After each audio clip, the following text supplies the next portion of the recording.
You gotta do what you gotta do. Whew. Out here, 31 years old, riding my skateboard.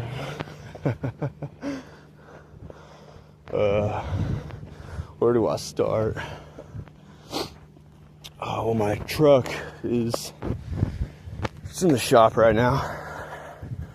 Transmission went out. Well, I'm pretty sure it's just the valve body in the transmission. I rebuilt the transmission about a year ago, and so she started giving me a little bit of problems. Brought her in, and just waiting on a call back. See what I gotta do. Well, see what they gotta do and how much I gotta spend. But yeah, there's lots and ins and outs to my life at the moment. Things are complicated, to say the least.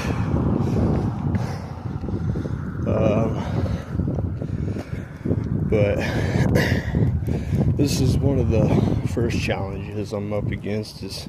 Main challenges, I should say.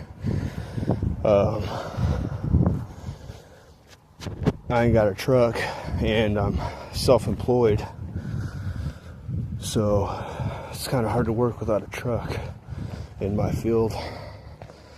I do construction, and I got to carry my tools around.